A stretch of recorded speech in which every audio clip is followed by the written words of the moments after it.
আপনাকে লোনের ব্যবস্থা করতে পারি, যদিও এটা আমাদের পলিসির বাইরে। তাহলে ঝুমুরকে তোর বিয়ে করতে হবে।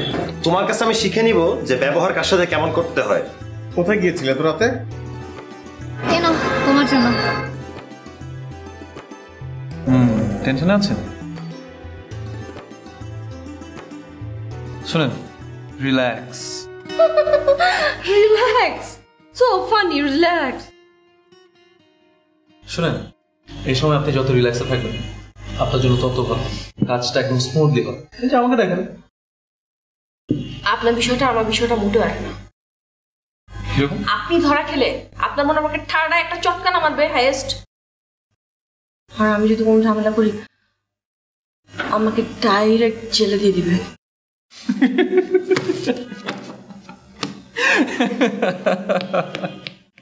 বিচ্ছিরি হাসতেছেন কেন? আপনার কথা শুনে না, আমি কি আপনার শালি লাগি? ফানি কথা বলেছি, মস্কারি করেছি? হ্যাঁ না, আপনি যখন কথাটা বলছিলেন মনে হলো আমার আপু না, থাপ্পড়টা মনে আপনি আমাকে দিতে চান। কিছু বললেন? হ্যাঁ না, আমি কি বলবো বলো। আচ্ছা যাই হোক, তাহলে আমাদের কাজটা শুরু করা যাক।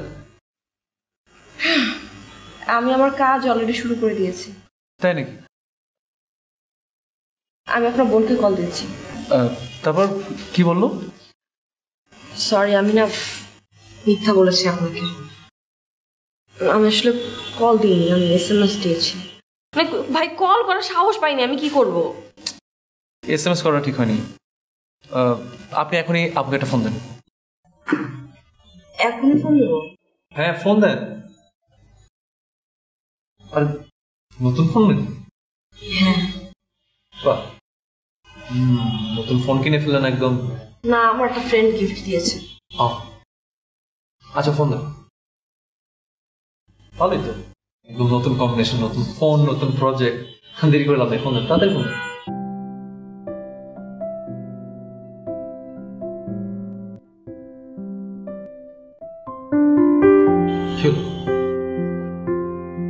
ফোন ধরে না। আরেকবার ট্রাই করুন।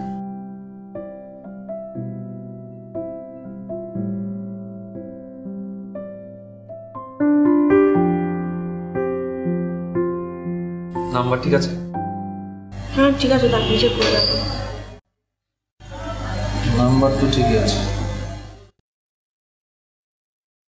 আচ্ছা মেবি মিটিং আছে, ফ্রি হলে মনে হয় কল ব্যাক করবে। আচ্ছা ফোনটা একটু দাও তো। আমারটা? ভয় পাওয়ার কিছু না, আমি ফোন নিয়ে দৌড় দিচ্ছি না, ফোনটা দেন।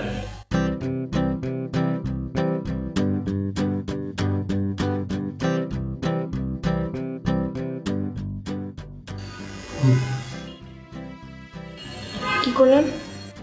আপুকে একটা টেক্সট করে দিলাম। আপনি তো আগে একটা টেক্সট করেছিলেন, সো আপু মনে হয় মিটিংয়ে, ফ্রি হলে আপনাকে রিপ্লাই দিব। তো এখন আমরা কি করবো? ওয়েট করি, আপু রিপ্লাই দে, তারপর বাকিটা দেব।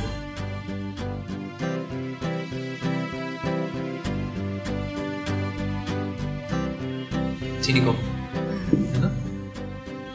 ভালো হয়।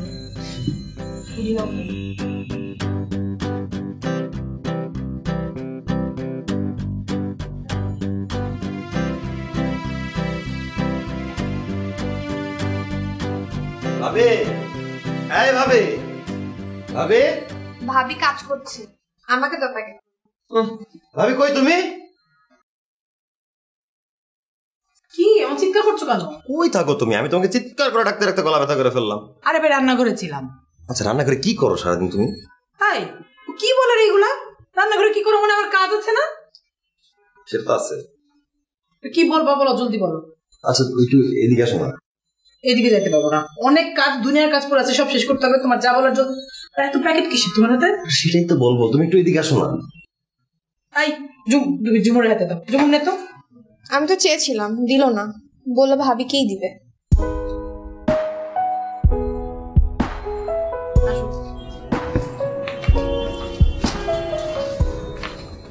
কি বলো, কি বিষয়? ভাবি আমার চাকরি হয়েছে জানো?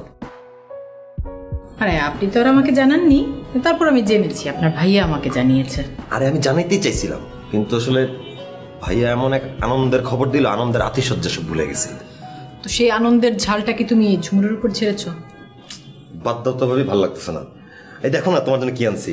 আমাকে কেন আগে দেখাবে? আগে মাকে দেখাও। কিন্তু কোনো কিন্তু না, যা এনেছো আগে মার ঘরে নাও, মাকে দেখাও, তারপর অন্য কথা। আচ্ছা তোমার আর ভাইয়ারটা রেখে যাই, আমি যাচ্ছি, সমস্যা নেই। মার জন্য তুমি যেটা এনেছো সেটা মাকে আগে দেবে, তারপর বাড়ির অন্য কার জন্য কি কি এনেছো সব তুমি মাকে দেখাবে, দেখানোর পরে যার যার জিনিস তার তার হাতে তুলে দেবে, ঠিক আছে? আচ্ছা, এরপরে তুমি আমার সাথে এসে দেখা করবে, তোমার সাথে আমার জরুরি কথা আছে। ওকে, চল। Thank you. আসতেছি কিন্তু। হ্যাঁ, রান্না করে। ওকে, ঠিক আছে। প্রতিদিন তুই আমার কাছ থেকে একটা গল্প শুনিস, আজকে আমি গল্প বলবো না, আজকে তোর কাছ থেকে আমি একটা গল্প শুনবো। দাদি, গল্প তো অনেক বড়, একটা ছড়া বলি। ছড়া বললে হবে। আচ্ছা, সংকল্প লিখেছেন কাজী নজরুল ইসলাম। থাকবো না গো বদ্ধ ঘরে, দেখবো এবার জগৎটাকে, কেমন করে ঘুরছে মানুষ যুগান্তরের ঘূর্ণিপাকে, দেশ হতে দেশ দেশান্তরে ছুটছে তারা কেমন করে, কিসের নেশা কেমন করে মরছে যে বীর লাখে লাখে, কিসের আশা করছে তারা বরং মরণ যন্ত্রণাকে। বাহ, খুব সুন্দর করে বলতে পারিস তো তুই। মা। কি রে? চাচু। চাচু। কি এনেছিস তো? দাদি, তুমি জানো না চাচু যে নতুন চাকরি পেয়েছে, তাই এগুলো এনেছে। তুই চাকরি পেয়েছিস? কই, আমি তো জানি না। আসলে মা, অ্যাপয়েন্টমেন্ট লেটার হাতে পাওয়ার আগ পর্যন্ত তোমাকে জানাতে চাইনি। এই দেখো মা, আমার চাকরির অ্যাপয়েন্টমেন্ট লেটার। আলহামদুলিল্লাহ, আল্লাহ তোমার হাজার হাজার শুকর। খুব খুশি হয়েছে বাবা, খুব খুশি হয়েছে। চাচু, আমার জন্য কি এনেছো? তোমার জন্য এই যে, এটা তোর। কি এটা? খুলে দেখ তুই। জামা? হ্যাঁ, পছন্দ হয়েছে? হ্যাঁ, আমি আম্মুকে দেখি আনি। যা।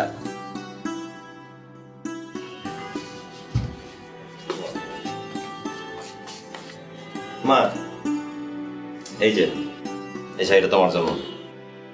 পাগল ছেলে কাপড় দেখো, আমার এরকম শাড়ি কেন? নাও না। আচ্ছা, তুই কি সত্যি সত্যি পাগল হয়ে গেছিস? হ্যাঁ, তোর রং চোখের শাড়ি আমি পরি? হ্যাঁ, আমি পরেছি কখন, দেখেছিস? এত কথা শুনতে চাই না মা, আমি দিয়েছি, তুমি এটা পরবা। আর দেখো, ভাইয়া ভাবি রুমার জন্য কত কিছু আনছি। বাহ, ভালো করেছিস, যা ওদিকে দিয়ে। তুমি আমার জন্য দোয়া করো মা। কি যে বলিস, তোদের জন্য দোয়া করবো না? আমি সারাক্ষণ তোদের সবার জন্য সব সময় দোয়া করি। আল্লাহ তোদেরকে সুস্থ রাখো, ভালো রাখো। Thank you.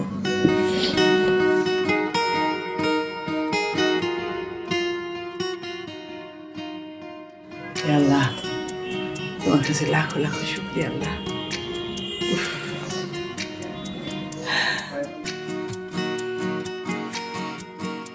বাবা, জামার রংটা তো খুবই সুন্দর রে তুলি।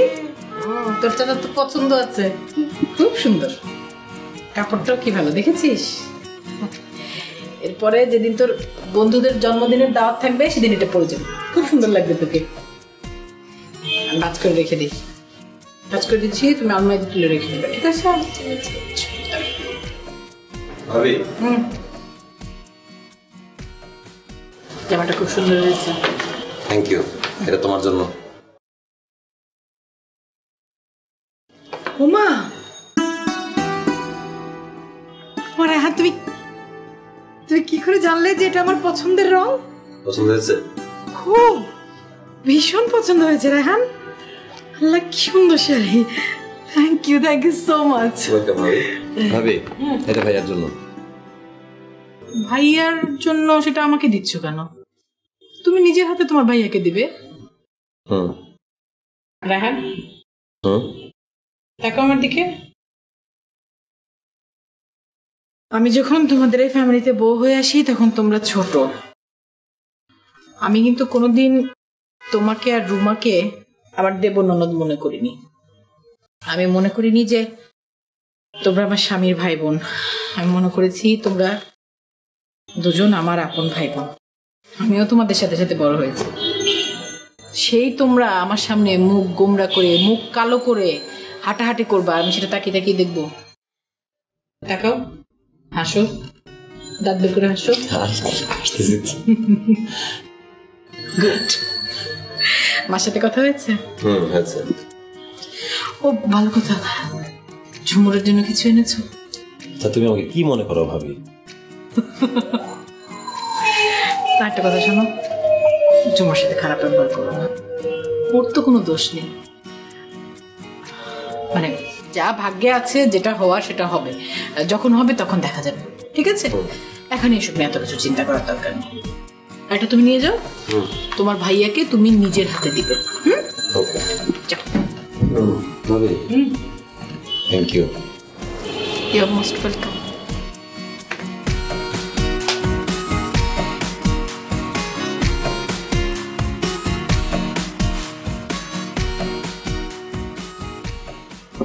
তুলি, তো বাবা তোমার জামাটা আমার শাড়িটা সুন্দর করে আলমারিতে তুলে রাখবে, ঠিক আছে?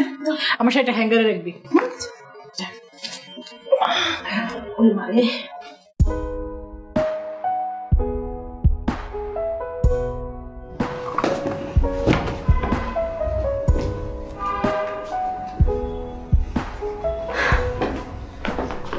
এসছি তুমি? আমি অনেক বোর হচ্ছিলাম। কি করছিলে? বই পড়ছিলে? হ্যাঁ, আর কি করবো, আমার তো আর কিছু করার নেই। আচ্ছা শোনো, তুমি ফ্রেশ হয়ে আসো, আমি তোমার জন্য খাবার দেই।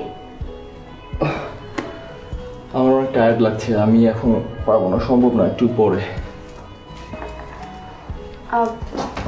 আচ্ছা শোনো, একটা কথা ছিল তোমার সাথে। কি কথা? না মানে আমি তো সারাদিন বাসায় থাকি, আর আমার করারও কিছু নেই, অনেক বোর হই। আমি যদি একটা জব করি তাহলে কিন্তু ভালো হয়। কি বললো তুমি? কি করবা? জব করব। জব? তুমি?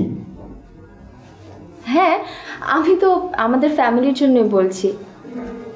আমাদের ফ্যামিলির কথা আমি চিন্তা করতে পারি, তোমার কোনো জব করতে হবে না। এটা কেমন কথা? তুমি একার জন্য তোমার কষ্ট হয়ে যাচ্ছে, আমি যদি তোমাকে একটু হেল্প করি এতে তো দোষের কিছু নেই। আর তাছাড়া আমার তো সারাদিন বাসায় বসে থাকা লাগে। দেখো মাহি, কথা বাড়াও না, আমি চাই না তুমি কোনো জব করো, শেষ। এটা কেমন কথা? তুমি যাচ্ছ, জব করছো, আমি বের হলে এটা দোষের কি? আমি চাই না কোনো মেয়ে মানুষ জব করুক, তুমি ঘরে আছো, ঘরের কাজ করবা, শেষ। আর কোনো কথা বাড়াবা না, থামো। এটা তো তুমি একটা রং কথা বললে, মেয়ে মানুষ বাসার বাইরে যাওয়া যায় না। মাহি আস্তে কথা বলো, আমি চাই না তুমি কোনো জব করো, আমার কথা বুঝতে পারছো তুমি? তুমি আমার সাথে এরকম শাউট করে কথা বলছো? আমি আমি তোমার জন্য আমার ফ্যামিলি ছেড়ে এসেছি, আমি সবার এগেইনস্টে তোমার সাথে এখানে এসে থাকি। শুধু তুমি একাই স্যাক্রিফাইস করছো, আমি কিছু করিনি? তোমার জন্য আমি দিন রাত খাচ্ছি, এই পরিবারের জন্য আমি দিন রাত খাচ্ছি, আমি কিছু করিনি তোমার জন্য, সব তুমি করেছো। আর আমি কি কোনো স্যাক্রিফাইস করিনি? না, তুমি কিছু করো। আমি আমার ফ্যামিলি রেখে কি আসিনি? আমি আসিনি, আমি করছি না তোমার জন্য। দুজনে কোনো কাজ করতে হবে না, এই পরিবার চালানো আমি একই যথেষ্ট, তোমার কোনো কাজ করতে হবে না। তুমি আমার সাথে এরকম শাউট করে কেন কথা বলছো? তুমি আমার চোখের সামনে থেকে যাও।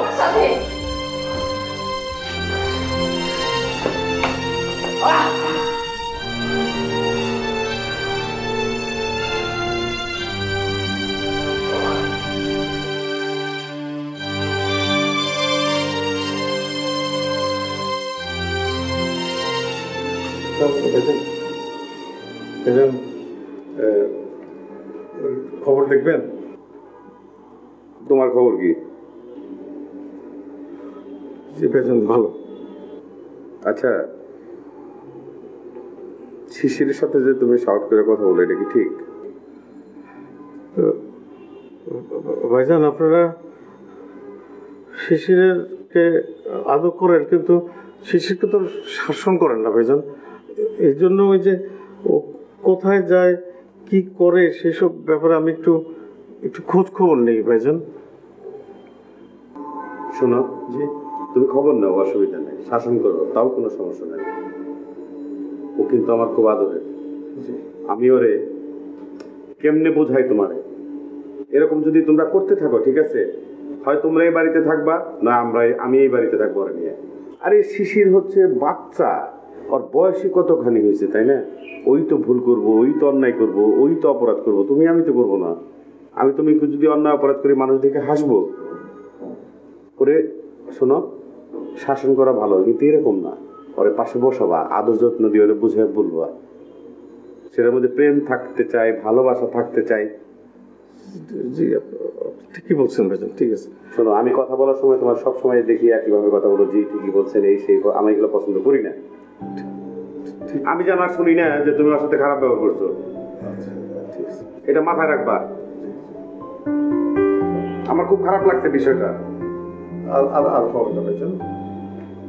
ফরিদা, ফরিদা,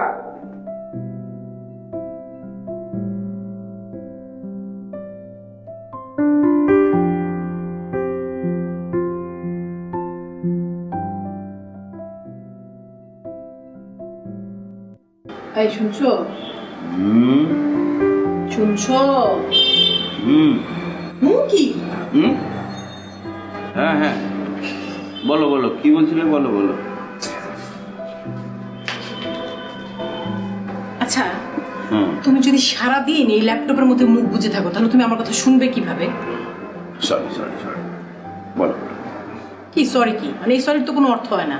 এই নতুন অফিসে জয়েন করার পর থেকে দেখছি তুমি মানে দিনরাত 24 ঘন্টা অফিস করো। কোথায় অফিস করছি বুঝতে পারছো না?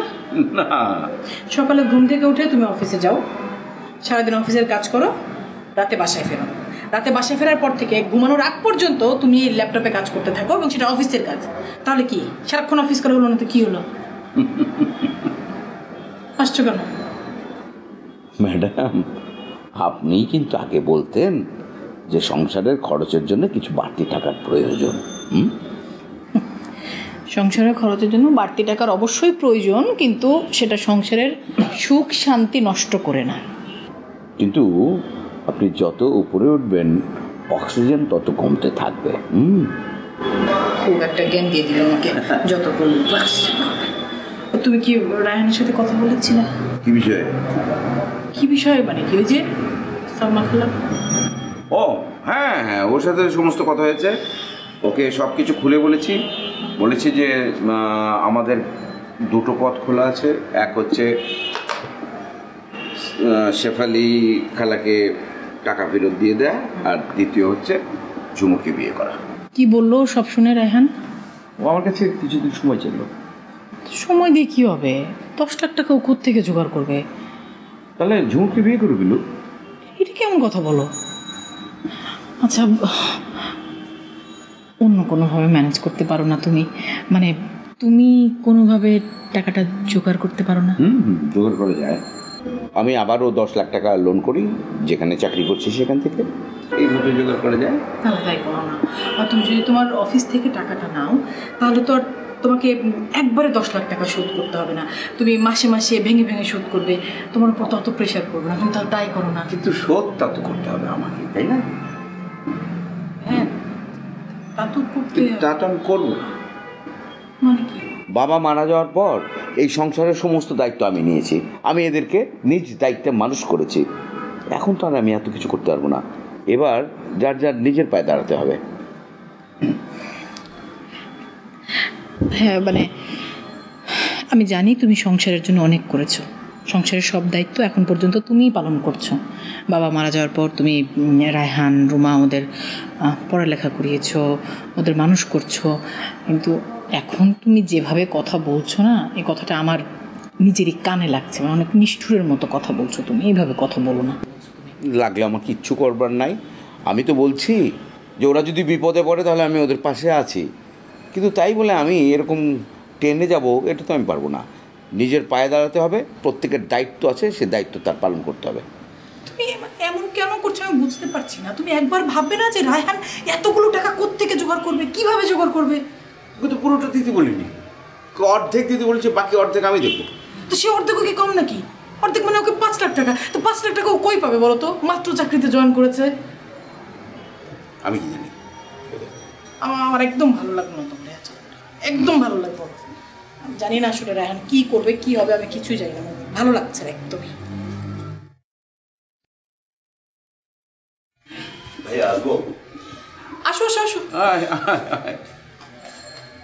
বসো বসো। এই ওই যে তোমার জন্য গিফট এনেছি। ও গিফট কেন? চাকরি পেয়েছে না তো, চাকরি পেয়েছে সেটা আমরা সেলিব্রেট করবো না?